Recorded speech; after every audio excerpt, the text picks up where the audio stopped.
Isn't that funny how even within medicine, we're siloed in our acronyms? Yeah, we are siloed in that. Someone the other day, I put like RIS in a note, and someone was like, "What is RIS?" I was like, "Oh, responding to internal stimuli." Oh, yeah. And I think even within like geographic RIS and regions, not RTIS. What's RTIS? Responding to internal stimuli. Oh, see, even in our field, we have different abbreviations. Yeah, we don't use the T. This is not interesting to none. west of the Mississippi. So today we have a really interesting guest. This is one of my own professors, Dr. Roberts, he actually teaches MI, or motivational interviewing. I've heard he's a cool guy. I'm just kidding. I know he's a cool guy because I'm in class with him. So he'll be kind of like. Oh, I was gonna say, what do you feel like you need motivational interviewing about this week yourself? Me? Mm-hmm. Where are you feeling ambivalent, but maybe starting to change? Honestly, using ChatGPT to run my life.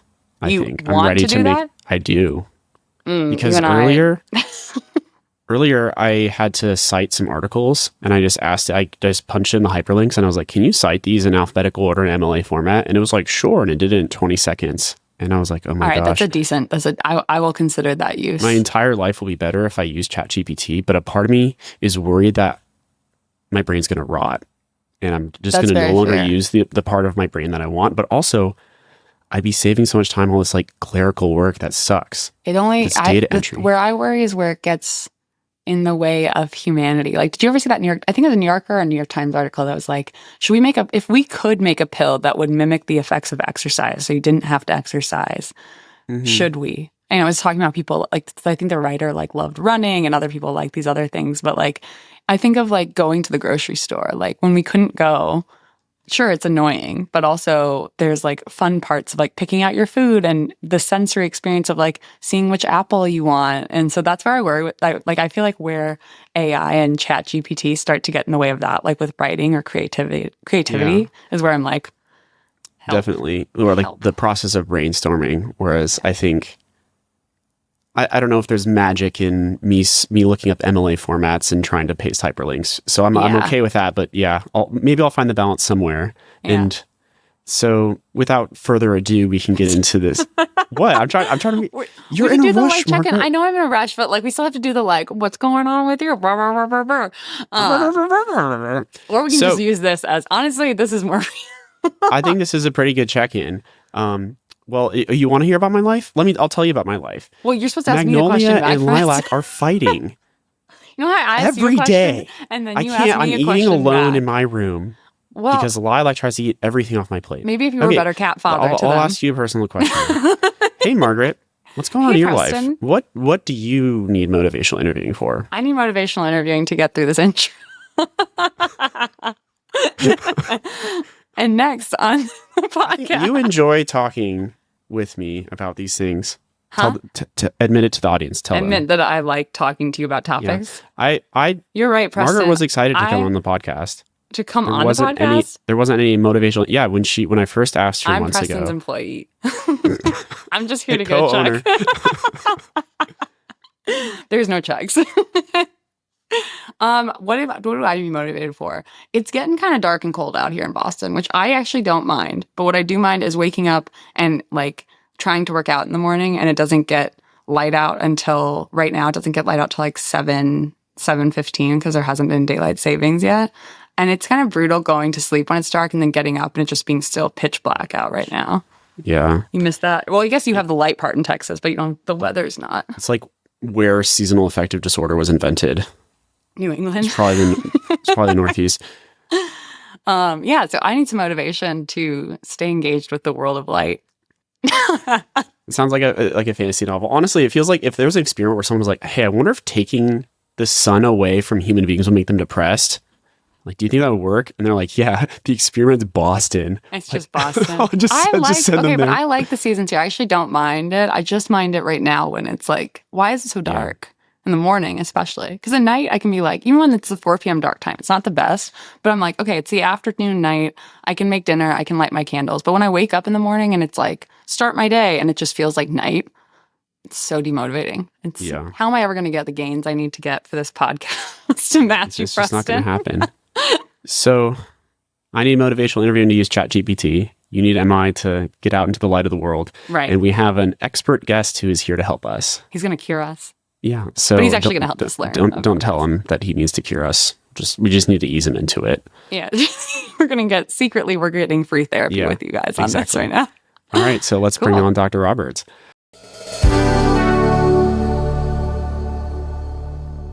Yeah. So welcome, Dr. Roberts. And happy to be here. I am here to introduce you to Margaret. So Margaret is my co-host. She's a psychiatry resident in Boston. Allegedly. Yeah. I actually have no way of verifying this. I haven't seen it in actuality. So we're excited to have Dr. Roberts here because he is one of the favorite mentors and professors I've had in therapy since I started psychiatry residency. And my introduction to him was actually through motivational interviewing, which I think was this nebulous Jedi mind trick that I thought about as a medical student. He does a great job of breaking it down and kind of making it digestible and also like applicable to your practice. So without further ado, I'd like to introduce Dr. Roberts. And I would, as we kind of get into the episode today, I just kind of want to hear a little bit about your background and what even got you into motivational interviewing. Well, certainly. Thanks, Preston, for the intro, and thanks for the invite. It's been a pleasure getting to know you through our training experiences together. And I don't know if you know this, but you and I share an alma mater. I went to grad school at UNC.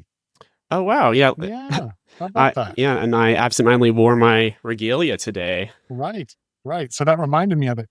But yeah, I actually went to UNC for graduate school in clinical psychology. I'm a clinical psychologist. I'm not a psychiatrist. In order to focus on doing psychotherapy with schizophrenia. And I remember when I was trying to get into that, I called up this famous psychiatrist who did a lot of work in that area. And he said, you should really save that for the psychiatrists and the social workers. There's not really a place for psychology in sort of schizophrenia treatment. And I resented that at the time. But I really, for the first decade of my career, was very focused on psychotherapy for schizophrenia. But not surprisingly, one of the real challenges through it all was it's hard to get change. It's hard to get big changes. And, I was doing research on psychotherapy approaches for schizophrenia, and I was not getting large effect sizes in those. But I was getting a lot of experience training therapists because I was going around. We had developed an intervention approach for my dissertation that got some notoriety and some momentum. So I got a chance to go around and train people to do it. I do a lot of work in a variety of community settings with frontline clinicians. Through that, I kind of became increasing dissonance about feeling like I was training people to do something that doesn't work. And I was always looking for what's going to be the next sort of psychotherapy approach that I can really believe in and have a lot of confidence in and teach people. And so I'm naturally a teacher. So you're taking on this almost insurmountable task, trying to apply therapy to severe persistent mental illness or psychotic illness, which is something like, we invented asylums in the early 20th century because of how challenging this problem is. So I can definitely resonate with how that could feel frustrating to you. It's really interesting and admirable that you could take it on for a long time. So then how did you kind of pivot into this, pursuing the new topics of psychotherapy? Yeah. So, I honestly, I was already aware of motivational interviewing before about 8 years ago when I really started focusing on it. But I think what happened is I moved here to San Antonio to UT Health and started working in this community clinic setting, which is the transitional care clinic and the NAV clinic, these two sort of, I like to think of them as academic community mental health centers, where really the population we're working with is sort of a public health population. And in that context, working with psychiatry residents and also increasingly with counseling interns, each year I was doing intro to psychotherapy type training, but I was frustrated. And I was frustrated that I was finding that the psychiatry residents, no offense to you two, were whatever. You haven't heard what I'm going to say. Carte blanche, none taken. Thank you. I deserve it, whatever it is. I'll internalize it, whatever. I was finding that psychiatry residents often were a little bit too directive, I felt, in their psychotherapy. That's how I feel about my psychotherapy. Well, I like, feel that about your psychotherapy please. too. No. So psychiatry residents were a bit too directive, not surprisingly. Trained as medical providers, sort of procedurally oriented. And just for anyone who's not familiar, what are the kind of different styles, being like directive or guiding or following, to help someone kind of get some context for this? Right. And I wasn't even thinking of this in terms of motivational interviewing, but you can kind of think of a spectrum of a counselor or a therapist from on the far right hand side, let's say, being highly directive, which I define as telling the client what to do, taking up more airspace in the room. So even if you're not telling the patient to do something, you're educating the patient, or you're talking or about something else, just taking up more airspace, taking up more authority space in the room, being cracking the whip. Yeah, cracking the whip. And then on the flip side, so I was finding that more psychiatry residents were kind of like that. On the flip side, I was also working with counseling interns. And I was finding that these master's level counseling interns were the exact opposite. They were too non-directive. They were too sort of soft and following, and in some cases sort of ineffectual with their clients. And so I was sort of looking for a middle ground. And that's when I sort of saw motivational interviewing as something that could really meet that middle ground. And could, what we were finding with what I was finding with psychiatry residents is that with community populations and also with veteran populations at the VA, residents were vulnerable to feeling frustrated by their patients' resistance. And vulnerable to frustration. Way to say that I've ever heard. It's taken me time. I used to not like psychiatry residents very much. Once now again, I have very a lot fair. of compassion. Yeah, well, I know, and like I see this in our debriefing sessions. People make contemptuous and vitriolic statements about the patient population, and like maybe I'm like more judgmental, but like I definitely resonate with this vulnerability of frustration and how it's easier to have less of a generous interpretation of your colleagues when that happens. I definitely think our formation pathway, as you said, it kind of lends itself towards this interventionist approach. And then we come into residency, and so much of it is like inpatient emergency consults, like change the medication.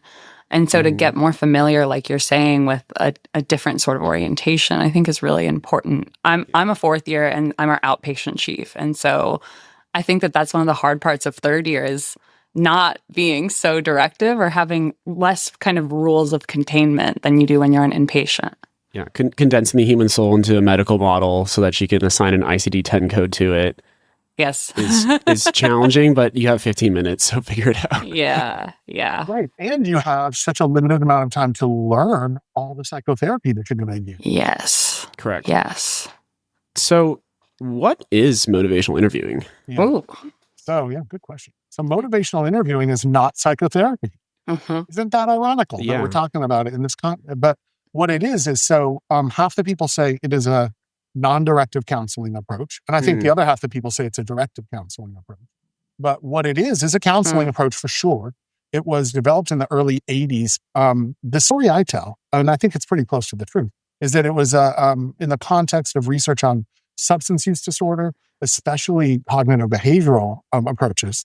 And what the researchers were finding is that CBT worked excellent for people with alcohol use disorders who were eager to change and eager to sort of drink less. But it wasn't working so hot for those patients who had alcohol use disorder and were not eager to change. They were defensive, or they were afraid, or they were ambivalent or uncertain. And in fact, I think CBT was being experienced as too pushy by some of these clients, right? So it was in that context that the developers, primarily Bill Miller, not the barbecue king of South Texas, the developer of motivational interviewing, he sort of said, we need to use some of the techniques that I was trained to use in grad school, which are these counseling techniques, these Rogerian counseling techniques of sort of prizing the patient, unconditional positive regard, following techniques, and then finding a way to balance following techniques with a change motor or a change orientation. And so I think that most of psychotherapy is old wine and new bottles, but I think that motivational interviewing is, mean, I really think that's true. No, I like that. Yeah. Right? And it's not a bad thing. It's just we're repackaging, we're learning what the active elements are and repackaging them to try to find the best. But I think that the original, for me, the real original contribution of motivational interviewing is this thing called evoking change talk. Mm-hmm. And basically what it is, very briefly, is having the patient make their own argument for change, drawing the patient in. And this is why it's sometimes called like a Jedi mind trick or whatever, drawing the patient into articulating their own argument for change so that they don't feel pushed into change and they feel like they see themselves making the argument. Okay. So if I understand you right, CBT was effective when people wanted to change, but it was not effective if that desire wasn't there. I don't know why this quote came to my head, but remember in Jurassic Park when they were like, you asked how, but you didn't ask why? You asked how to make the dinosaurs, but you didn't ask if you should. So I think that's like kind of the two questions. CBT is how do you build a dinosaur, but motivational interviewing is should, you know? Yeah. CBT is how do you change, but MI is is change even worth it? Yeah. And I think it's really fascinating because I think a lot of people had almost seen the culpability or the responsibility of change as on the patient, not something we can help with. So it's really interesting that evoking change is now something we can do. I think one of the things also is like that therapy has developed over a historical perspective. And so I feel like one of the things from my understanding of the history of therapy is that MI sort of bridged towards / was co-occurring in terms of like evolution is towards like third wave therapies, which I feel like I'm trained in ACT. And so I feel like MI and ACT, both with somewhat similar Rogerian stances and then some obviously differences beyond that, but are so coherent together. But if you were like a pure behaviorist or like, I don't know what CBT was like before MI in terms of like historically, but kind of that all of these therapies develop sort of in conversation with one another, which I think is fascinating and also cool to see how we develop and where we might go next. Totally agree. I think another interesting connection along those lines is the links between motivational interviewing and dialectical behavior therapy. Yes. What do you view those links as? Well, I think a core link is the dialectic. In DBT, it's the dialectic, and especially the sort of foundational dialectic between acceptance and change. Yeah. And then comparing that to ambivalence in motivational interviewing between status quo and change. Yeah. And both of them are, how do you deal with this? DBT, I think, was the first, is sort of way out in front of MI in terms of looking at synthesis of opposites or superordinate solutions. Whereas when MI was developed, it was about, are you going to drink or are you going to not drink? Which are you going to pick? But I think as it evolves and as we apply it more in psychotherapy, it becomes less a dichotomous, a tool for helping the person answer a dichotomous question in the right way. Right. And it becomes closer to DBT, I think. Yeah, and an integration. And for those not familiar with DBT, dialectic, meaning kind of two things at once, or kind of the idea that there's a little bit of the opposite in every opposite. I don't know. There's often like the yin and yang symbol in that. But yeah, I think that makes sense how you're explaining in terms of like holding ambivalence, which is definitionally like, I kind of want this and I kind of don't. And holding multiple feelings and not having to get rid of any of them and say, no, that one's wrong, kind of exile it. Yeah. That's right. And even saying like, which is it? Which of these incompatible opposites is the right one, or is it? And moving toward maybe it's not one of these. And then why are they incompatible? So I guess now we've identified like MI is this useful tool for helping evoke change or helping someone navigate their ambivalence. So I guess my question following that is, when is it useful to use in a clinical setting and when is it not useful? I think we already maybe saw it's not useful if someone doesn't want to change, if someone is already motivated to change, maybe. Yeah, the way I've come to sort of think about this links back to Bill Miller and other motivational interviewing experts saying motivational interviewing is not a psychotherapy. For me, that has bothered me for a long time. So I dig into why do they say it's not a psychotherapy, and I think what they say is it is good for getting you motivated to change, but what psychotherapy are those techniques that actually target the specific pathological process and facilitate the change itself. For me, and fair enough, Fair enough. So I've started saying a problem then with MI, a way to understand that is MI doesn't, the way I say it, MI doesn't pass the OCD test, which means if you have a patient who comes in and says, I have OCD, can you please help me beat my obsessive compulsive disorder? And a CBT therapist would say, you bet, sit down and we're going to get to work. But an MI therapist would say, oh gosh, if you already are motivated to do it, there's nothing I can do. You need to go meet with the CBT. So in that way, MI is not a psychotherapy. But I think that hinges on the idea that psychotherapy is more about the technical process of changing the thing once you have motivation. And it's not about being a human who is trying to change actively, becoming a human who's trying to change actively. And if you see those as two elements, I think that they're co-equal. I think that at least as many patients need to find the motivation to change as need to learn the technical procedure to change. And so I would say it's 50-50. MI is, you should always start with the question of resistance or lack of motivation, and then see how much MI you need to use to get to step 2, which is the technical procedure. Yeah. And I think even within the OCD test, there's different stages of change that the person is willing to work with or help with. Like, I want my OCD to go away, but not this one compulsion. Like I need, like when I count 7s in the morning, that one can stay. The other compulsions can go. So then now all of a sudden you're applying MI with them. Like, why are you okay with one compulsion but not the other ones? And so I think, to your point that they're equally used, it's almost impossible to just use CBT without applying a little bit of evoking change talk. Right.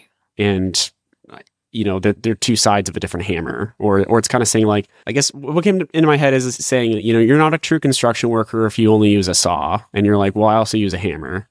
And they're like, no, those who use the hammer to punch in nails, those are the fake construction workers. The true ones use screwdrivers. Yeah. I think from my experience with some of my therapy patients, who I'm in New England, I'm in kind of a psychodynamic program that we then also do CBT like everyone does, and I've chosen ACT as well.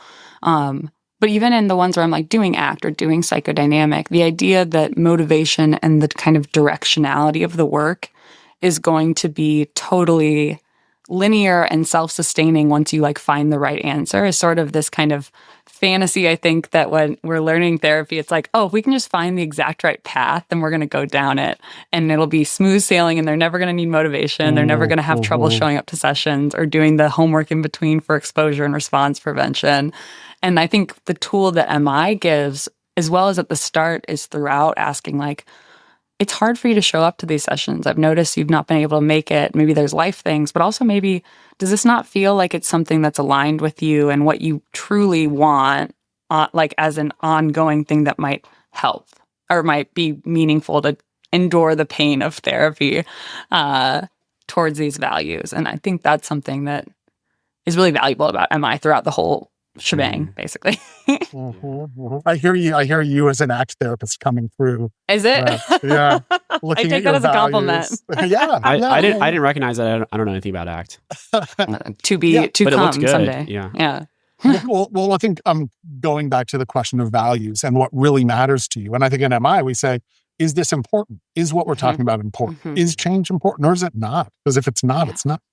Yeah. So I want to get a little more granular about motivational interviewing now and break down what are the really detailed aspects of it. And so since motivational interviewing at its core is assessing someone's capacity or desire for change, I guess we can start with, what are the different stages of change that humans can be in around any kind of decision?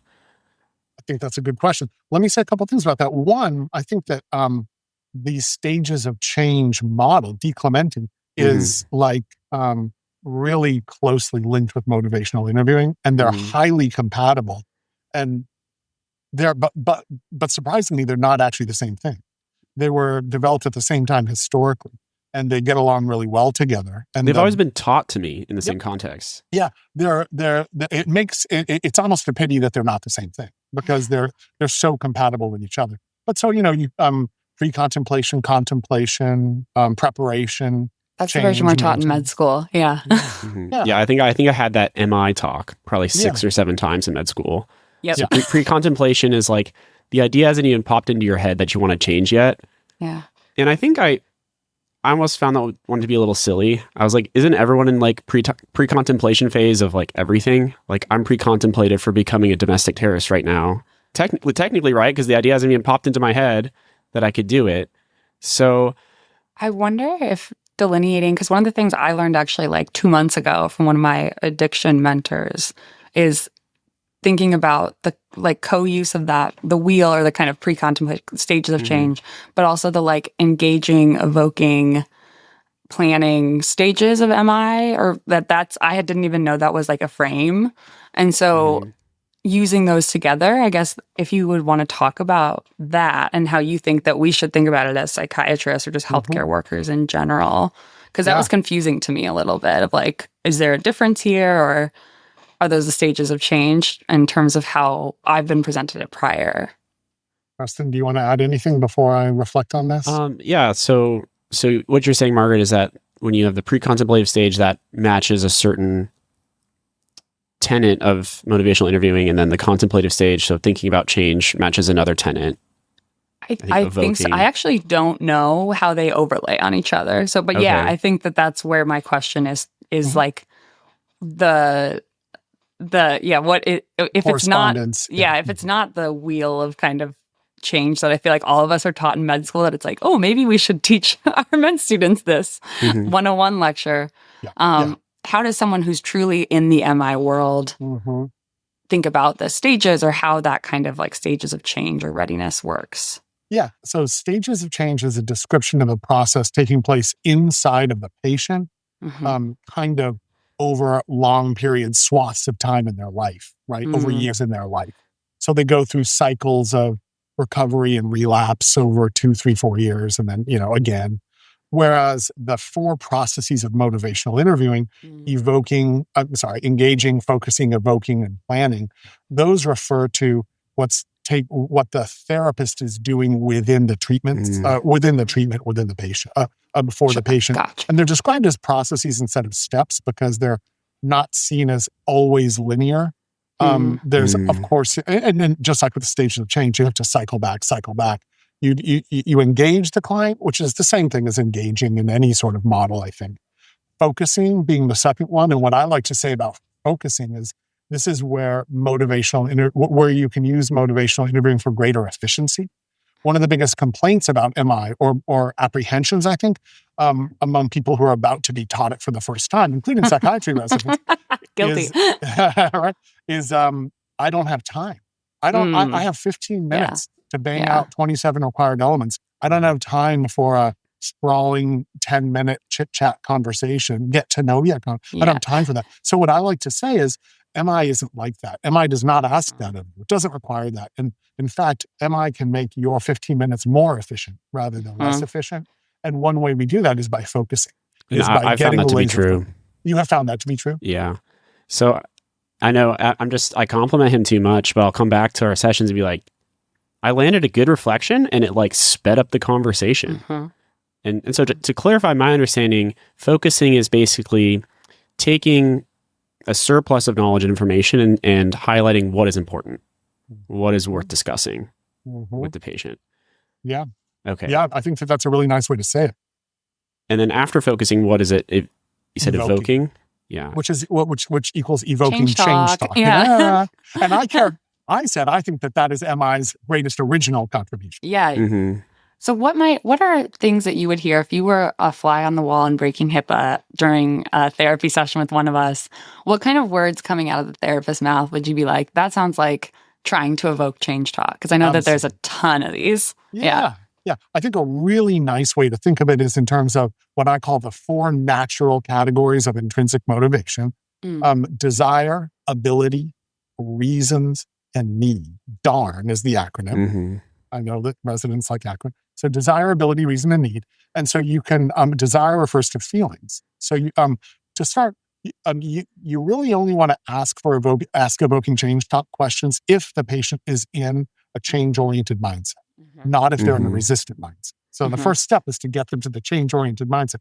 Once they're there, for desire or feelings, you might say, what would it feel like if you attempted this and you succeeded and you were successful? What would that feel like? Yeah. Ability, or often referred to as confidence, the patient's confidence. The main thing is actually a closed question, not an open question, but how confident are you that if you decided to make this change, you could make the change?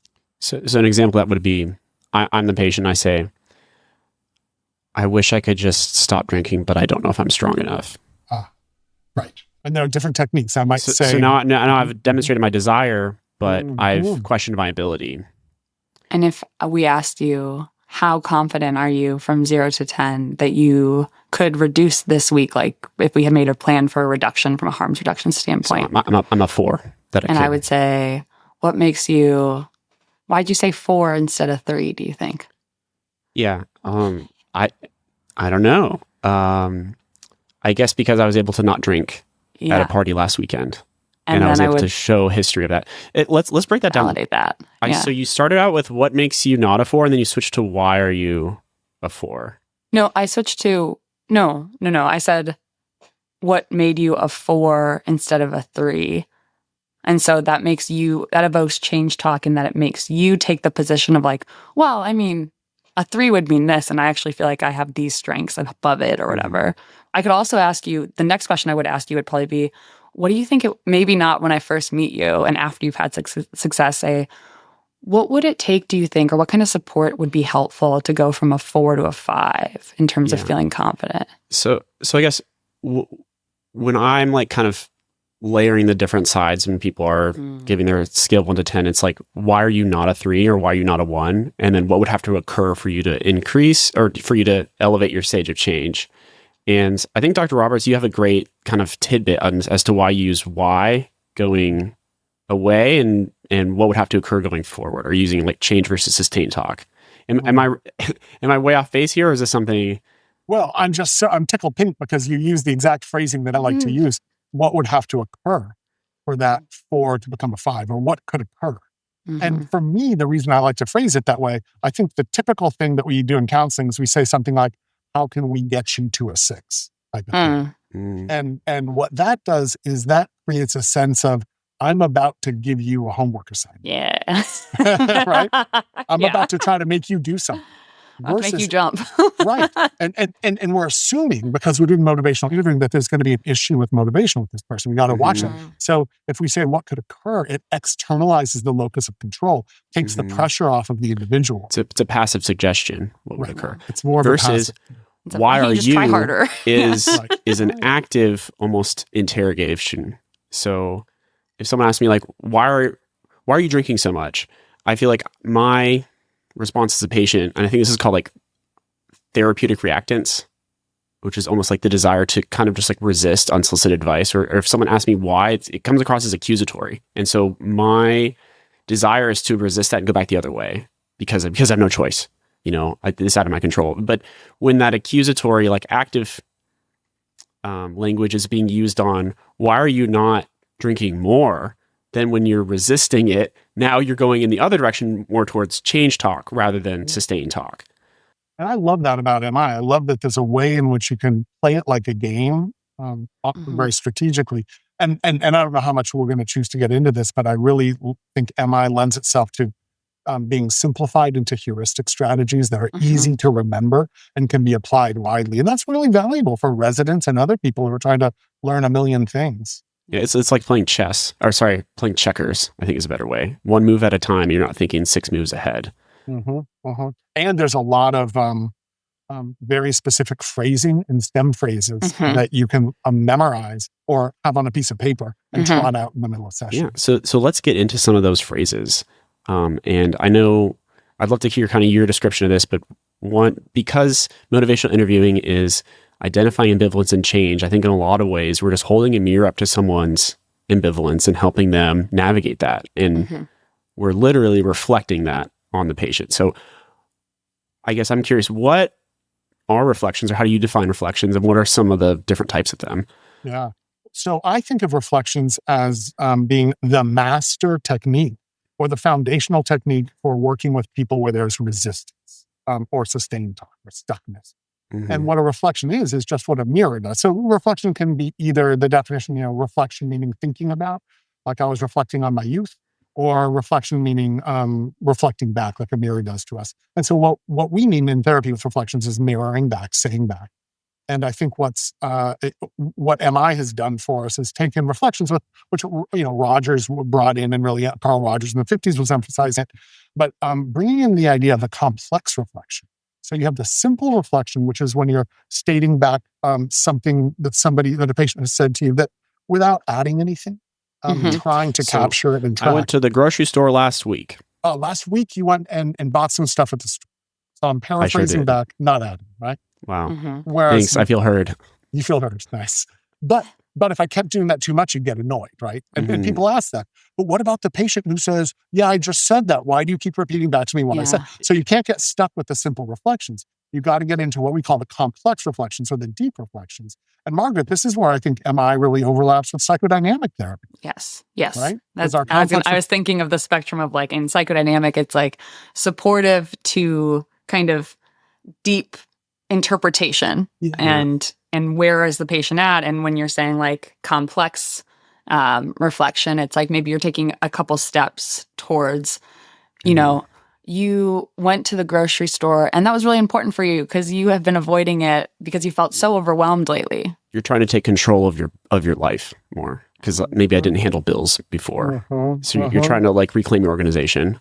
So anyways, my friend went to therapy last week. It was his first session ever. And he said, the therapist just kept repeating the same stuff back to me. I was like, what is the point of this? He'd be like, yeah, me and my girlfriend get in fights sometimes. And the therapist would say, you and your girlfriend get in fights sometimes. And he was like, I was just getting kind of annoyed towards the end of it because all he was doing was like saying those things back to me. And I just wanted to be like, oh, he's giving a lot of simple reflections, but he's not getting to that complex reflection. It was funny to hear it from his perspective as a patient who's never been exposed to this stuff. Yeah. So I think of that as an instance of overuse of non-directive technique. Yeah. And then what we come to call circling the drain. So circling the drain technically speaking. Yeah. Yeah, right. That's referred to as and it's stagnating. But one thing I wanted to say about reflections, which I think is a really important contribution that MI has highlighted, is when we do an interpretation and the patient hears us saying, let me tell you what's happening with you, we can sometimes become reactive, where you don't understand me better than I understand myself, or how dare you tell me about my soul. Whereas in MI, we can accomplish the same end without the risk by you doing it in the form of a reflection and attributing the insight to the patient. What I think I'm hearing you say is that you see yourself as being similar to your mother this way and having the same vulnerabilities. That's what I think I hear. Mm-hmm. And the patient might say, well, golly, I didn't say that, but I do think that's what's going on. Right. And then you're great. You're golden. It's interesting because I am in a psychodynamic, year-long fellowship at here. And the paper we read last week was one called In the Neighborhood, which was about interpretations. And the whole idea is basically like you need to say something that the patient can hear in psychodynamic when you're interpreting, but similar in MI. Because that's one of my fears in psychodynamic is like, I want to work with trauma patients. Like, I want to make sure that I'm giving them autonomy. And because we're in a power hierarchy in healthcare and they wait 3 months to see us, I don't want to interpret something and have people just take it in. And I think that's why I really resonate with the MI stance of how do I meet you where you are? And we do the little bit of change that's difficult together. But I say something that is not overstepping, but is maybe helpful with the tools that I have from my training. So maybe I say, make that, just that like one step of reflection, say, does that land? I'm curious if that feels resonant with you. I love doing that. Just saying like, now I could be way off base here, but are you worried about your health because you're working out more often? Or I think, and when I get those reflections wrong or I'm off base, then it's almost more powerful because the patient states what's really happening. So let's say someone says, I've been exercising more, and I'm like, oh, you're worried more about your health. And they're like, no, but I am worried about my body image. Yeah. I want to look different. I'm like, wow. Now we've like really taken the conversation from just exercising to something that's like more present. Yeah. And that's insight that maybe they didn't have, but then when they sat with like what is working out doing for me, then it still lets us arrive at the same goal. Yeah. I think another way to deliver reflections in a way that kind of softens or qualifies them is through what is sometimes called parts work. where you talk to different parts of the client. And I think parts work also is sort of simpatico with MI because in MI, we're very often talking about ambivalence. And so we're talking about a part of you this and a part of you that. So to sort of soften reflections with parts work, you can say things like, sometimes a part of you thinks blah, blah, blah. Right. It's almost like sometimes a part of you doesn't like your own father. There's this little part of you that wonders if sometimes there has ever been a way you didn't love your own father. So, and to that is like something like I said, if I see my dad, I'm just going to punch him in the face. And then you would say, sometimes a part of you wonders if you don't like your father. Maybe not. That would be a backup then. That would be like that would be like reducing. That would be a step away from the patient. Yeah. But if you said like, I'm not looking forward to going home for the holidays, and it's because I feel weird about seeing my dad. Then you would say there's part of you that feels like uncomfortable being around him, but it's hard for you to point at that, or maybe it feels weird to hold that. And I love starting with a part because it implies there's another part. That's right. Yeah, that's right. You don't have to own it. You don't have to identify as that. Right. You can be encumbered by that, but you're still walking around, still on the school It's like you slide in the nuance. Yeah. Because they're like, all of me hates my dad. And you're like, a part of you hates your dad. And they're like, wait a second. A part of me doesn't hate him. You're right. Right. We can refer to that often, I think, as Trojan horsing in. You can use the verb to Trojan horse in. Yeah. We can do that a lot with double-sided reflections. Even though mainly you totally love your dad and you really are thankful that all that he's done for you in your life, there's this little part of you that sometimes feels this hostility, but that's far outweighed by all that he's done. Right. And then the patient's like, yeah, that's right. Well, then you Trojan horsed in the hostility, and you can refer back to that later, and they'll own it because you'll be able to say, this is something you've already said. Yeah. So kind of in summary, we have the simple reflection, which is really just saying a summary statement. We have a complex reflection, which is an interpretation beyond what the patient's saying.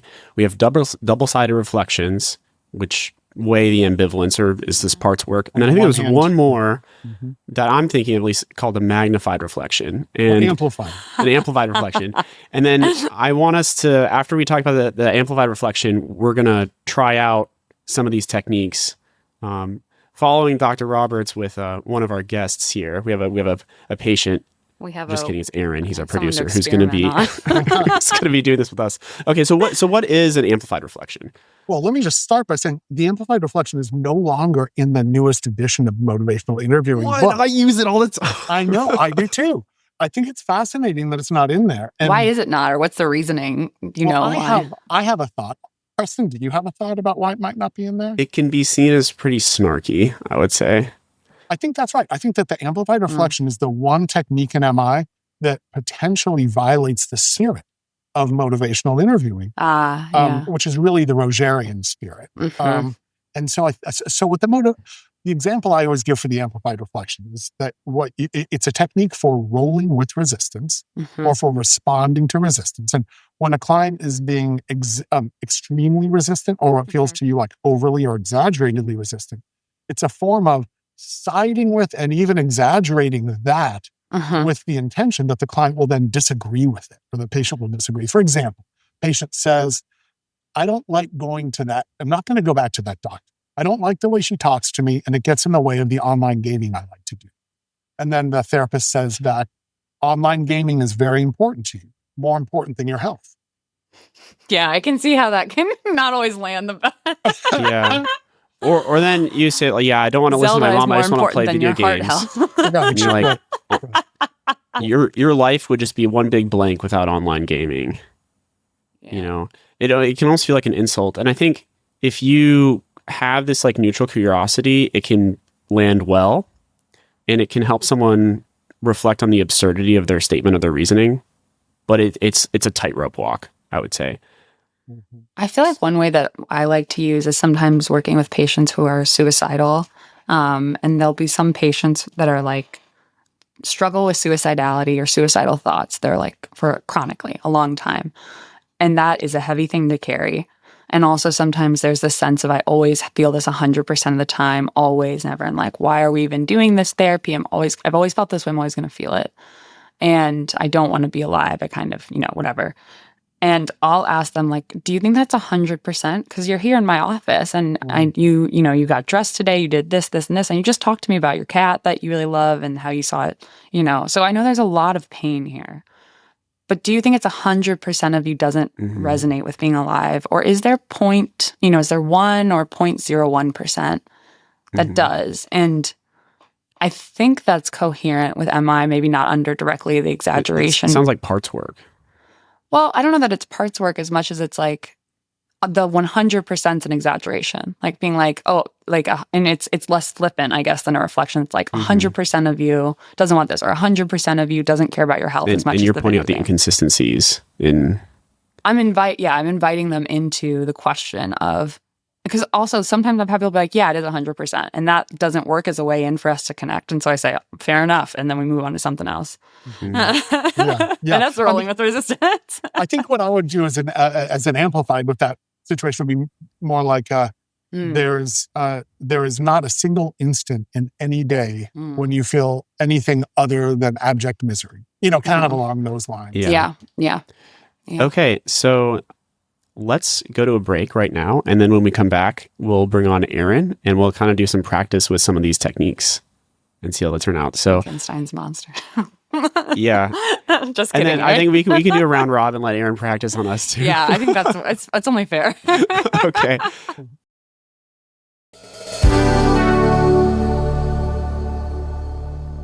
I think we have a patient who's joining us. Come in, Aron. So welcome to the clinic, Aron. Show yourself. Hi. Aron. Hey, Hi. So Aron, it's nice to meet you. I'm Dr. Roche, and these are my colleagues. Hi, I'm Dr. Dr. Margaret. Roche and colleagues. Okay, so we already briefed Aron a little bit on this, and before we kind of get into character, I think the purpose of this is to kind of see how some of these techniques work live. And so Aron kind of has this character that he's going to adapt. So last time we talked, you had a habit as a character that you're hoping to change. What was that habit? Well, okay, I don't know. Maybe it's my own insecurities on it, but habit feels loaded, but I like my social medias, okay? Okay. Interesting. So I guess without further ado, we can get into talking about this love of social media. And Dr. Roberts, take it away. You take it away. Yeah. So it sounds like you're kind of two minds about this. There's a part of you that really loves the social media, but you've come to kind of talk about maybe reducing it. Well, I'm torn because I find myself completely dependent on it for a lot of aspects of core social interaction in my life. But on the other hand, I understand that it's working counter to that because I'll spend evenings and free time just scrolling through reading about people I don't even interact with anymore. And I don't know.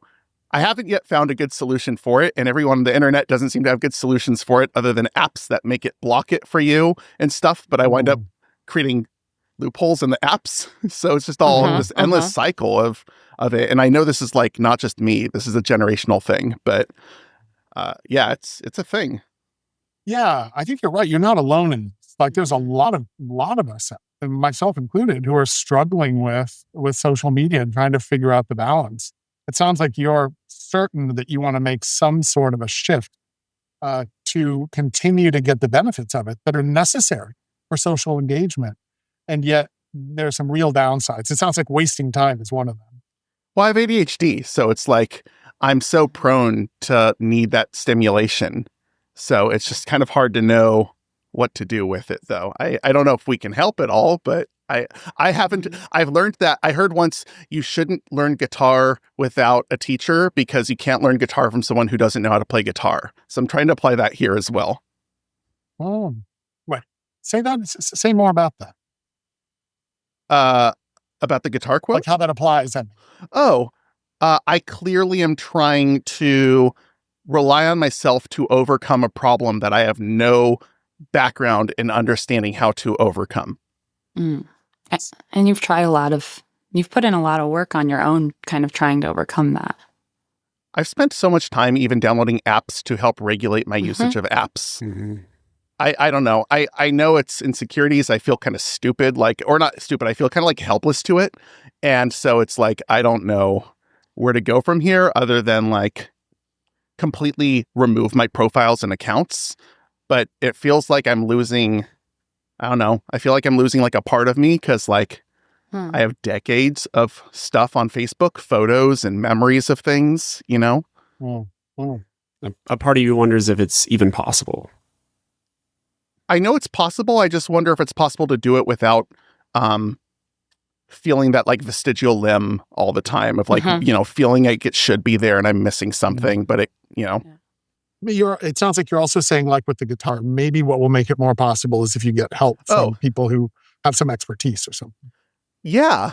I mean, like I said, all I found is these extremes. People I know on the internet, I'll say, you have to just delete your account. And I don't want to just do that, but I don't want to feel helpless to myself. So yeah, I would appreciate any ability to digest a little bit together what I can do at this point, because I know that I cannot do this on my own, clearly. You know you want to make a change. You're certain of that. Absolutely. Kind of have to. Otherwise, I'm not going to like grow as a person. And that's important to you. Yeah, I think so. Typical millennial, I spend an overwhelming amount of time reflecting on myself. What does grow as a person, you know, if you imagined a world where you felt less, you know, negatively connected with screens, what do you hope that would like allow? What kind of things would that allow into your life, or kind of living of values, if that was true, that was less of a barrier? Probably going out more, probably seeing more friends and family, and just kind of, I mean, this is probably how it used to be before as much technology was in our lives, right? Is, okay, if I don't have the ability to doom scroll, then I am going to go for a walk. I'm going to go out. I'm going to go see a movie. I'm going to go to a bar. I'm going to get a coffee. I'm just going to find myself itching to get stimulus in another way that'll get me more connected with people, rather than, you know, knowing I could go out in a little while and then it's 2 hours later and I've been scrolling through Facebook looking at high school friends, deciding if I've aged better than them. So it sounds like you have the desire to change, and this is this question of if that ability exists to change. And I guess I'm curious, on a scale of 1 to 10, how ready are you to act on that change? I don't know. I guess there's like two parts, right? Like there's a part of me that's very consciously present with it, and I'm 100%, 10 out of 10. I'm going to use percentages instead of your numbers to show a little control of the conversation for me. I don't know. Hell yeah. I'm going to fight back. Whatever metric you want. Yeah. So definitely Tyrannosaurus Rex of the dinosaurs for how ready I am. But when it comes to, like I said, I feel very like a 1 or 2 when it comes to like commitment to do it without regret. Like I said, what keeps happening to me is like I have this like montage of my head of all my life's memories since like late high school, which is when like Facebook came about for me because I'm old. And like, I just like, I'm like, okay, I'm going to like have a Thanos snap of my life story. What would have to occur for that 1 or 2 to become a 3 or a 4? Well, what's funny is actually removing Facebook allows you to like export all of your photos and memories and things from it. So if there was like a really good app that let you download all of that and put it on that app so it's searchable, then like I think I'd be good. But I just don't want like a pile of files. What I'm hearing you say across kind of multiple things that you're saying is that connecting with people and keeping memories is really important to you. And one of the reasons you want to change your relationship with your phone isn't because you want to get rid of all of it necessarily, but because it's getting in the way of that core value and kind of taking it, and maybe the doom scrolling is making so you don't get that connection. But one of the reasons you feel split about it is because you value those memories and those photos, and maybe there are some moments of connection on the phone that you do get to have that it's hard to just let go of. Yeah, absolutely. Yeah. Yeah, it's almost like I hadn't thought about till now, but like I know Apple's coming out with the AI stuff, and we have all this AI stuff coming out now, and I'm like, cool, maybe there's going to actually be an ability for me to be like, hey Siri, I'm going to download all of my Facebook stuff now. Can you please like index it and make it searchable for me? So I guess maybe AI will solve a lot of this. Maybe that'll be a big part of this for everybody. How important is this change to you compared to some of the other things in your life? We're all busy people. We all have a lot on our plate. How high a priority is that? Pretty high, actually. I work a lot and I spend a good amount of time with family. But I live in a new city. I moved at the beginning of the year, and I already have a good base of friends here, but I really want to make more and build community and build a whole new life here. So for me, I almost feel like, again, ADHD, if I don't have one thing to fill that hole in my head, I will go search for it elsewhere. I know myself. So to me, it seems like it's a big obstacle for social growth. Yeah. And it kind of feels to you like you're going to have to somehow make it impossible for you to make the choice to use social media the way you've been doing it. That feels like it has to involve that. Yeah, which is great because all of my work is in digital media for professions. So, it feels a little weird to do. It feels hypocritical to work in the realm of I work in media and content, digital content, but I won't be partaking. It definitely feels like I'll be a drug dealer who doesn't smoke weed, there's a little of that for me also, but I think I have to do it. I just find I think it's the ADHD thing.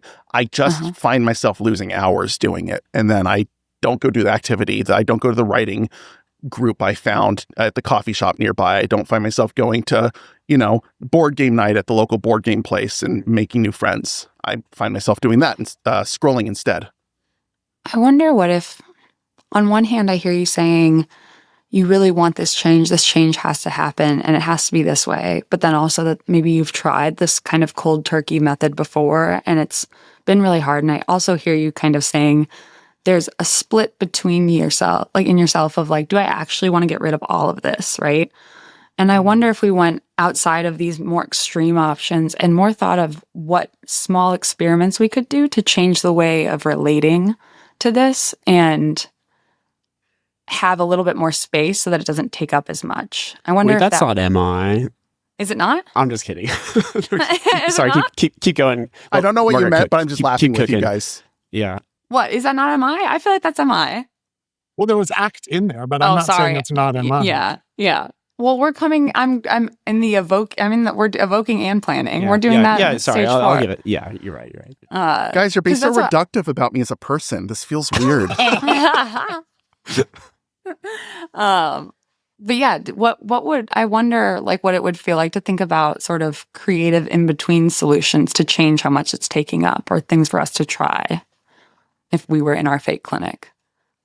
I know the one thing that I don't know about you guys, because I think it's in everyone to some degree has this. I don't think many people are immune to this in their lives to some capacity.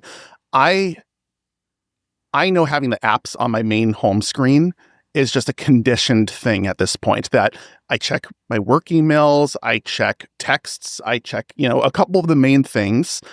And then if I don't have anything else to click on, I don't lock my phone and put it away. I then by default click on Reddit or click on Facebook or click on Instagram. So I wonder if almost like, I'm clearly not going to forget they exist, but if I remove them from my hold screen and like hide them in like one of those back pages none of us go to, but we keep all our apps in.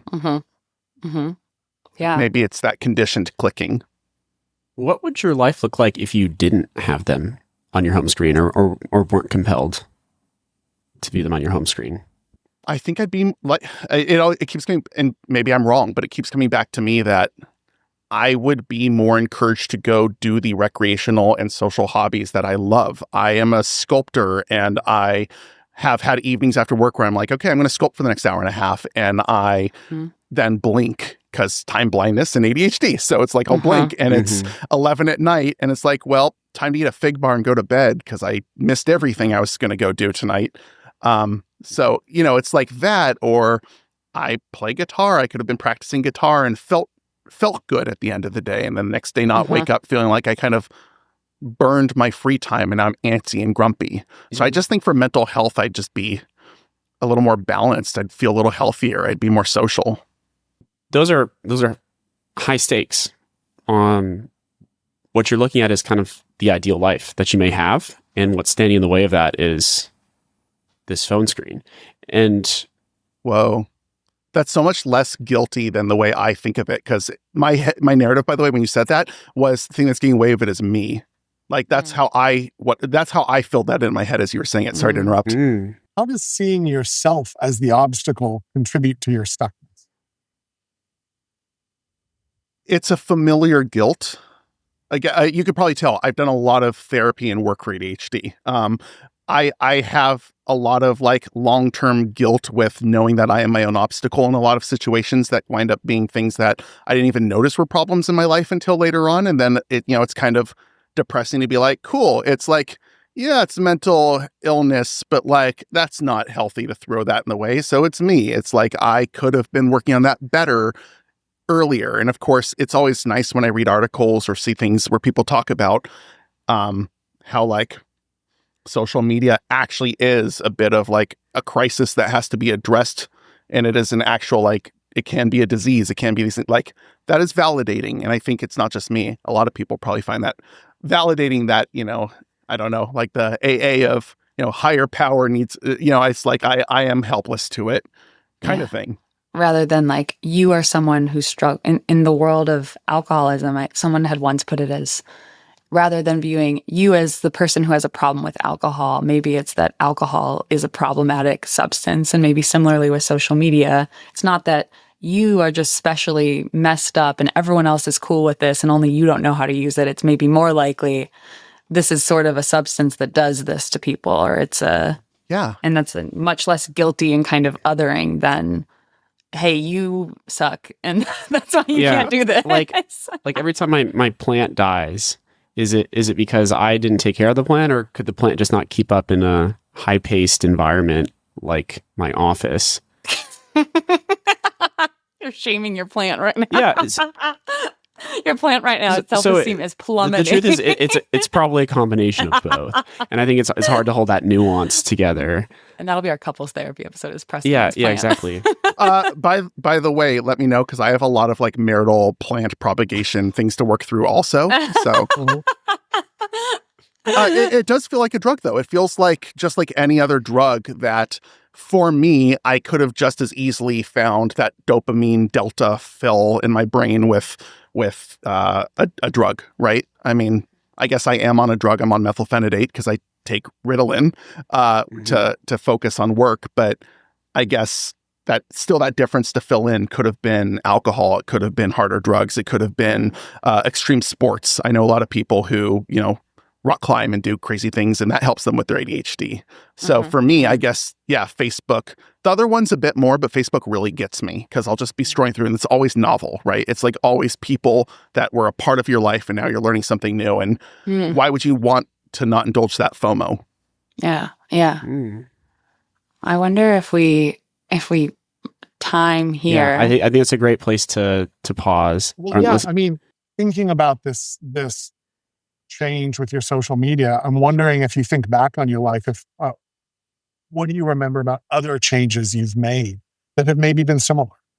Sure. Okay. Well, how about this? Okay. I think this is the most helpful thing for everybody and probably for me too. And I'll feel better about it. I'm going to out myself as a producer on the show. And I'm oh my God. My God. Who are you? Yeah. All the new listeners to this show, how to be patient. We are full of deception. It's like the worst kind of undercover boss review. See you through all the prosthetics. Yeah. We want to subvert your trust in this show early on, guys. No, so they asked me to come on and share something real. And like, this is very real. I'm not like making any of this up with you guys. Share his darkest secret. No, but I'm tapping into something that was a problem for me probably more like 6 to 8 months ago. So I actually have dealt with this. And so I think that's the best thing to share. We get to fast forward it a little bit. But I was being honest with you guys. Those are like the feelings I have about it and the risks it has in my life and what it did. What I did do is I wound up taking the apps that were eating the most time, which for me were Facebook, Instagram, definitely YouTube. Especially now with YouTube Shorts, it just really, You're not watching us on TikTok, Aron? You're the only. So by the way, I only have TikTok for work. I will not go on TikTok for anything other than professional purposes because I know what it can do to me. Like That's it's extremely fair. Yeah, it's like intentional. I know I eventually had to. Rob, one of the other producers on here, and Shanti, they would tell me you gotta go on TikTok to look at all this content. I'm like, you will never see me again if I start using it for recreation. So got it. TikTok I already have hidden away, but what I did is I took the apps that already eat up the most time for me, except LinkedIn, because I feel like LinkedIn is always useful doom scrolling because you can always you learn about for me, I like learning about my industry and learning about things in it. So it's helpful. I grow as a person from it. And I put them all in a hidden folder that I did put at the back pages, and it's out of sight, out of mind, and kind of was oh, is that Pavlovian conditioning removal going to help me? And it really did. I found myself not checking my email, checking texts, checking the basics, and then seeing just, Reddit or YouTube and clicking on it just idly and passively, and then being sucked in and blinking and be like, oh, I was not meant to take a break right now. And that made a huge change for me. And I find myself having a lot more intention behind what I'm going after. If I go on Instagram or if I go on YouTube, I'm going to see something I wanted to go see, learn about topic, or, I know that I want to lose an hour of my day and go watch some funny thing. And that's helped a lot. What strikes me so much about how you describe what worked, and I feel like what would be evoked also in this setting with MI is the level of kind of thoughtfulness and curiosity and kind of mind of a scientist or, behaviorist of experimenting with what worked and what that just, I know you're telling us what has worked and kind of fixed it, but also that maybe in small ways you might have said something similar that would have been more concrete, more detail, and helped with the feeling of being stuck of oh, well, actually that did kind of work and wasn't, throwing my phone into the river, and give you some more space to maybe try out changes in the work that we would do together. And it was a middle ground that we were able to find. Yeah. And it continues, by the way. I yesterday had a little with myself of you brought YouTube back, buddy. You started to trust yourself and you brought it back. Look what you're doing. And now I have to move it again. So I'm starting to figure out which ones I can regulate better and which ones I can't. So but that one has felt the most organic doing it this way. Mm-hmm. I think it's interesting from a motivational interviewing standpoint and the way I've come to think about MI in terms of how you were presenting as a patient, because you were presenting, I think of it in terms of a scale of 1 to 10 with motivation from, 1 or 0 being absolute lack of motivation, 10 being a lot of you were presenting in a way that's not the typical MI situation. The typical MI situation is the person saying, my wife made me come. I don't want to be here. You doctors are full of it. I don't want to make changes. But you were saying, I really, really desperately want to make a change, and I'm not able to do it. I'm struggling to figure out how. So in a way, there's a lot of the techniques of motivational interviewing around engaging and rolling with resistance didn't really come up so much. But I think what did come up, and maybe we used it some, but not gobs, was evoking change talk. Right.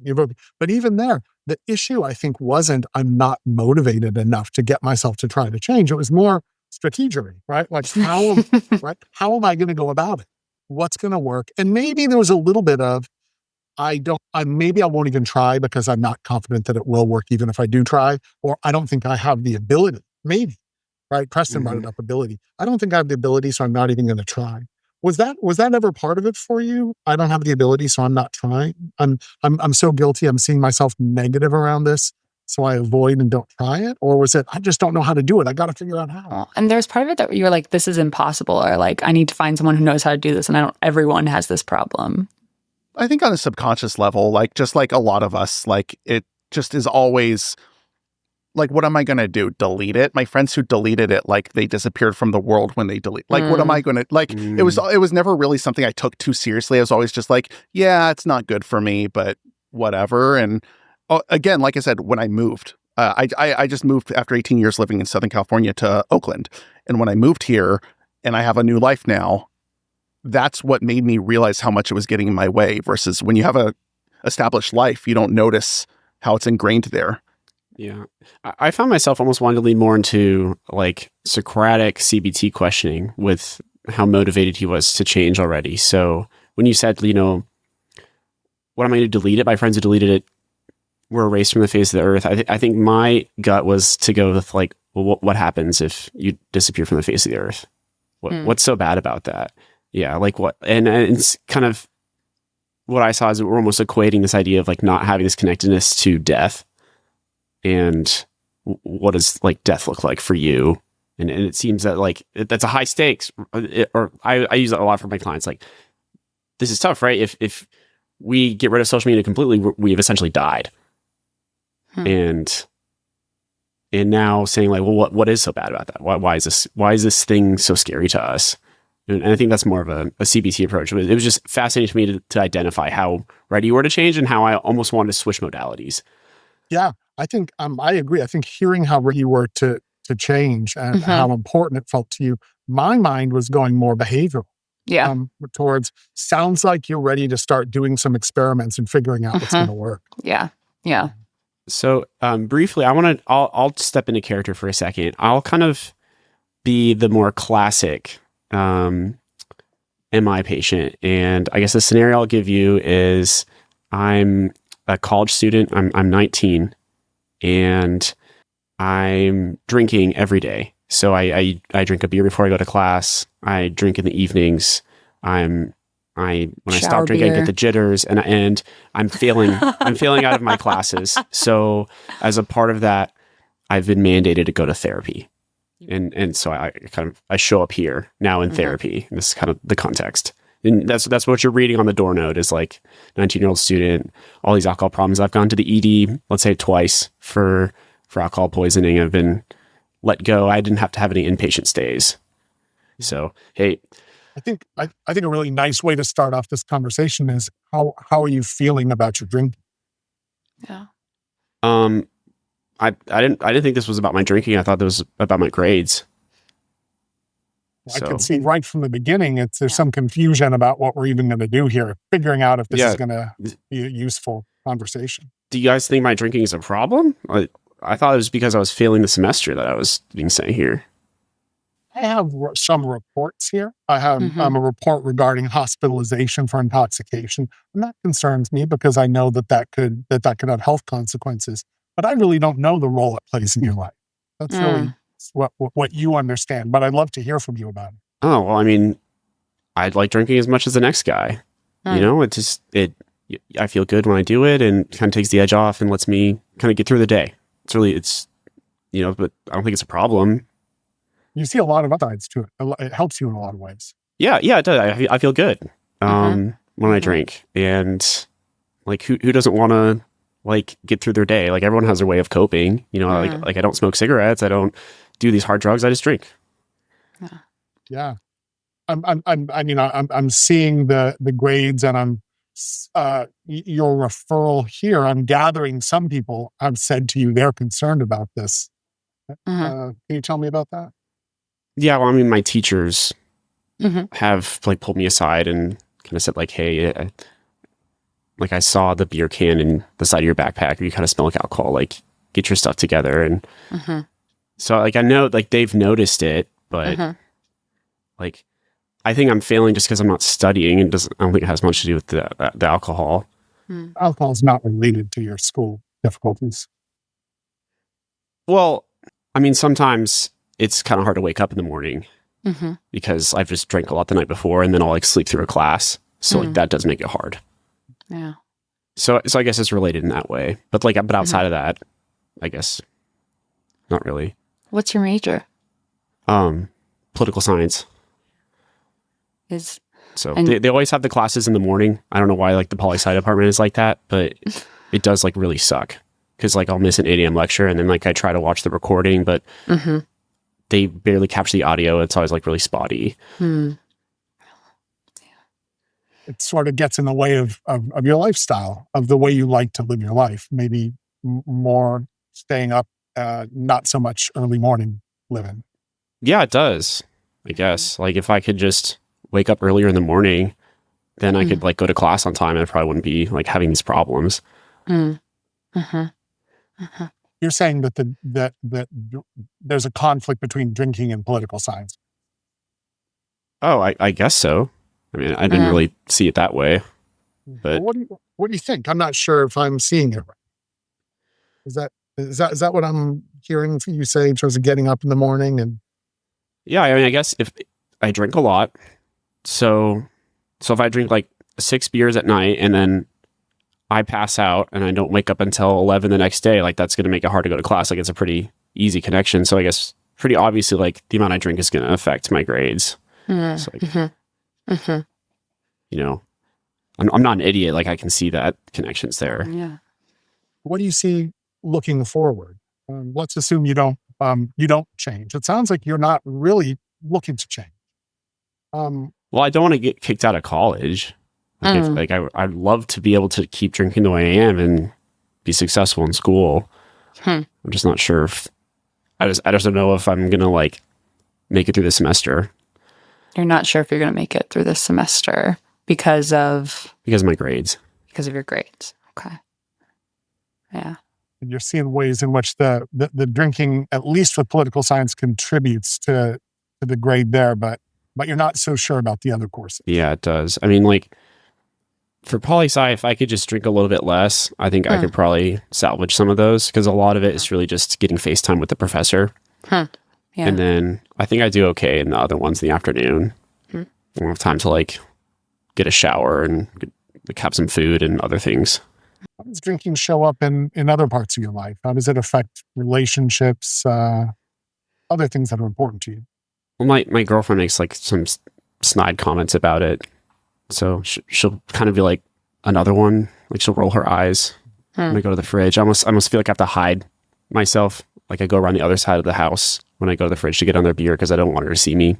But she knows. Like she hears the sound of it open. So I mean, like I wish she would get off my back, but also I kind of get it. I guess. You get it. What do you get? I mean, she just says like, I'm a different person when I'm drinking. So I kind of want to be the person that she wants to date. Like I wouldn't want her to turn into a different person. So I guess that's why I get it. Yeah. What kind of different person do you think you are when you're, maybe drinking versus when you're not as much or at a different level? I just think I get angry easier. Yeah. Like I know it sounds dumb because I said it takes the edge off earlier, but sometimes I also like just have a short fuse. So it's kind of like you don't know what you're going to get. I think I'm more unpredictable. So that can probably make me be the person I don't want to be, I guess. Like I think when we do get in fights, triggers, alcohol is usually a big trigger. It plays a bit of a challenging role in the relationship with your girlfriend, alcohol. Yeah. So I guess school and my relationships kind of sucks. Maybe drinking isn't the best thing. I don't know. Okay, I think that was great. Cured. Crushed it. That was really good. I know, and I think it's great because we get to see what MI looks like with patients on almost two opposite ends of the spectrum. So we have Aron, who is motivated and unsure about his ability, and then we have this person, we'll call him Eric, who was unmotivated completely, and originally didn't even recognize that drinking was a part of the problem. So yeah, Dr. Roberts, I thought you did a great job of like kind of just like sliding or seeping those connections between my issues and drinking, and even just kind of like acknowledging that like you're seeing something and kind of leading me to it. I try to be kind of sticky, but not like the stickiest patient ever. You could feel that like you really well, like kind of walking right along that line of having the conversation and not shying away from it or being too kind of non-directive versus pushing him right back into the defensiveness. Yeah. One of the things that sometimes comes up when I'm doing motivational interviewing trainings is people say, I don't like all this pussyfooting around. I like to be direct. I don't like all this mealy mouth. Yeah. Like stop like BSing and just trying to be nice and be straight with the person. And I think that that's a fair point. I think there's a way of doing MI that's more on the non-directive end, which is more soft. And for some clients, it's even confusing. It's like, wait, what are you trying to say to me right now? Right. I think other people who do MI do it in a really much more directive way. And I think when I'm doing trainings and I hear somebody say, it's kind of like, oh, I don't have 10 minutes to sit around and be mealy-mouthed and not really say anything, right? That's when I think we want to say, okay, no, you need to get in there with some specific MI techniques. Right. And you can, but by the same token, I saw, Margaret, you smile at the end when Preston, near the end of that little role play, when he's like, oh yeah, maybe drinking is a problem. It's like, that's not how it happens either. Yeah. People don't change that fast. No. Right. And I think what's funny is that 3 visits from now, I come in and I say, I'm 100% ready to change. I just don't think it's possible. Because my friends, my friends who stopped drinking, they disappeared off the face of the earth. They don't come out to party with us anymore. It's like they don't exist. It's like they don't have their social media. Yeah. It's like my friends who stopped drinking have died. And so you can see how me getting into this, like, I am like steps away from going to Aron as far as the stages of change. We're kind of on different ends of the staircase. But like, if we continue for a couple of sessions, also not really. I feel like though, like this is like a person in therapy or MI or in my like outpatient where like, if they kind of suddenly change, I think that there's this like disconnect that we're actually like, it's not a step backwards, but it is kind of a like door, like it's a barrier in some ways because it's like, okay, I don't see how we got there because like motivation is sort of a slowly grown thing. And so if there's a sudden change, I either feel like they're trying to be a really good patient and please me, they're trying to get me to shut up. They maybe also are someone, like I say this as a rationalizer myself or intellectualizer, that's like, okay, you know what? Now I've realized it and everything's it's gonna feel different. And so I get like, whoa, that's a big, like I start reflecting back the like reasons, not for them to not change, but being like, doing more the like double-sided sort of statements, maybe. Yeah. So funny. Thank you so much for coming, Dr. Roberts. Before we kind of wrap up, I want to give you a chance to shout out any projects that you're working on or stuff that you would kind of like to bring attention to. Yeah, thanks, Preston. Well, one thing, I took a sabbatical a couple of years ago to write a book on using motivational interviewing as psychotherapy. And then what I ended up doing was getting sidetracked and developing a training approach because the more I thought about how to best equip people to use this approach, it wasn't writing a book, it was creating practice opportunities. And so we've created a website called reflectivetraining.org. You're welcome to come. I saw Margaret went on there earlier today. I was trying to get in there. trying to get in there. It's a very unusual website. It's free to individual users, but we train through 1 hour online, flexibly scheduled, essentially Zoom meetings. We have a calendar there. And we do motivational interviewing, but we also do all sorts of other different counseling and psychotherapy approaches. So if anyone's interested in participating, you can go on, sign up, and you'll get an email from one of us. I already did. And I've noticed me on there, maybe. The one thing I love about your training model is that it quantifies the therapeutic skills. So being able to say, okay, my goal was this many open-ended questions or closed-ended questions, and it really helps me have an awareness or like a barometer to the diction that's like coming out of my mouth. Because the only other way you can do that is by rewatching your recordings, but even then, it kind of gives me a lens and a criteria to be like, oh, that was a good open-ended reflection, Preston, or that was a good complex reflection.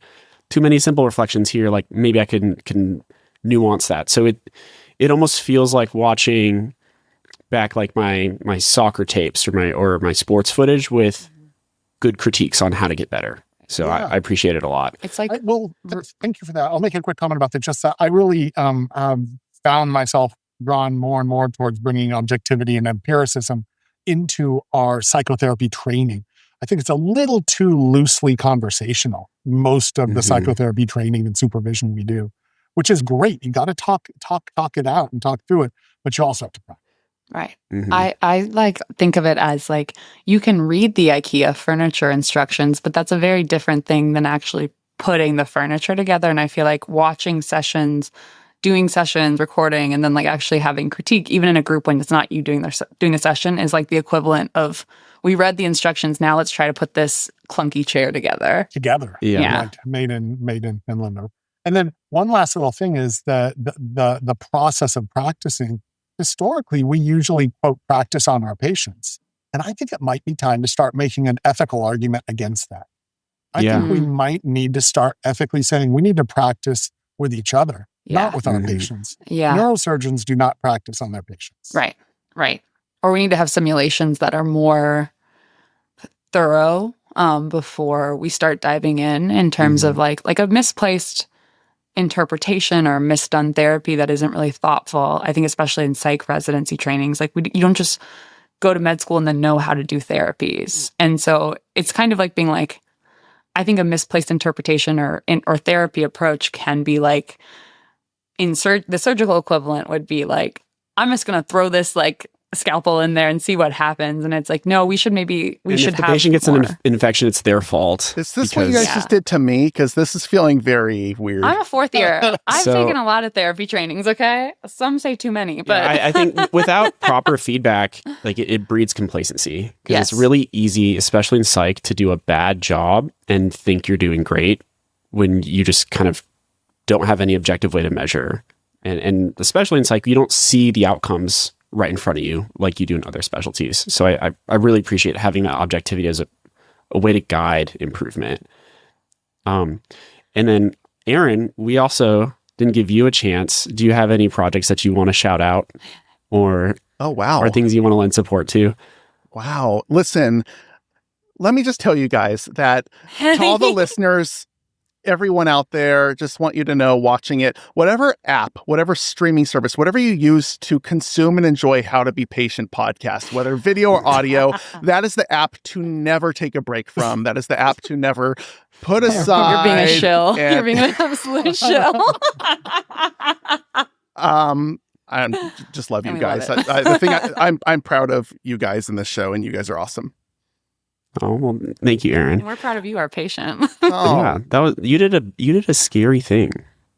And talking to us. I think anyone would feel a little bit nervous to go be vulnerable on a podcast in front of a bunch of therapists, and that you did a great job. Nice affirmation. Thank you. Okay, I also want to say these aren't just tricks that we use. I feel like patients are going to think that I don't mean to gamify it. It's not gamified. Yeah, it's kind of like, we don't all just naturally know how to interact and relate well to each other. And there's a way of doing this. So that's one of the things I fear when people hear these kind of podcasts, that they're like, they're magicians coming in with their box of tricks and like, that's how they're going to trick me into this. And it's like, I really think it's more than that, even though when we talk about specific techniques, it can feel that way.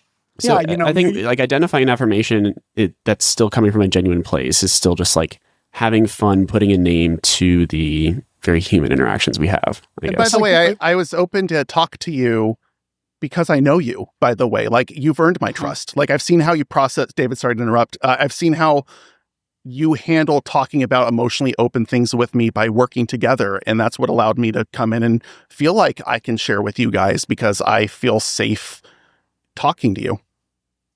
I love hearing that. Thank you. And that was the first discovery of MI, that you have to build that safety before you can talk about the hard stuff and try to change. Sometimes we do trainings, and at the end of the training, I say, or at the end of day one, it's 2-day training, I say, now go home and practice MI with your family. And then people say, oh, they don't like that. They'll say, oh, why are you practicing your psychobabble tricks on me? You're making me, right? You're making me into a guinea pig. Right. And what I always coach them to say back is, I'm just trying to deepen my relationship with you with more effective communication. And that really is what we're trying to do. We're trying to communicate deeper and more clearly and more effectively. And we should stop ridiculing kind of ourselves for like psychobabble. Connection. Yeah. Connection. Yeah. Well, I feel more connected to all of you. Yeah. This has been very kumbaya. I love it. Okay. Well, I think that's all we have today. Thank you so much, Dr. Roberts and Aron, for coming on. And thanks so much for having Aron. Aron and I will forever be grateful. Yeah. And so we'll let you know if we want any other topics in the future, but look forward to seeing you in didactics. I'll be seeing him like in 2 weeks or in a couple of weeks in the classroom. This is a blast. Oh, okay. Glad you enjoyed it. I didn't have any fun, but I think Margaret did. Oh. Just kidding. Just kidding. Thank you. Okay. Ta-da. Well, that's it.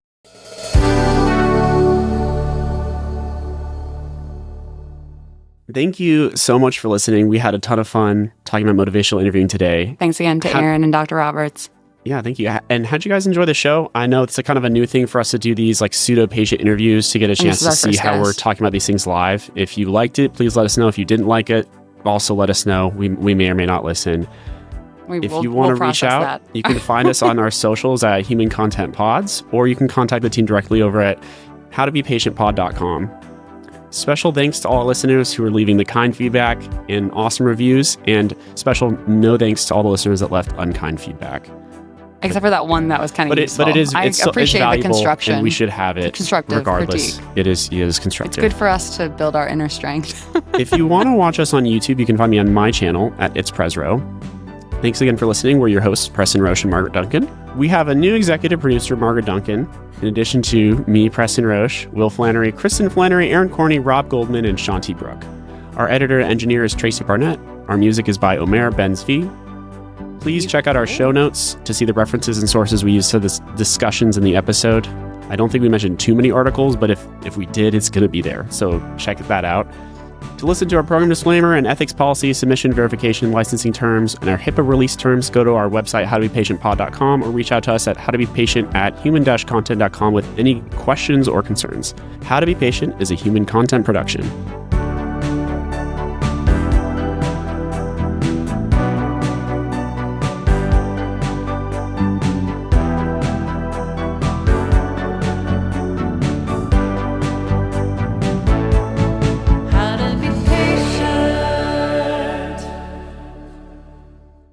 Thank you for watching. If you want to see more of us, or if you want to see, this is Lilac, she's my cat. She's going to be waving her hand at one of the floating boxes, which will lead to more episodes. Lilac, point to the other episodes. Lilac doesn't know what the internet is, but I swear they're there. They probably exist for real. But in the meantime, I'm just going to pet Lilac, and then I'm going to go dance in the background.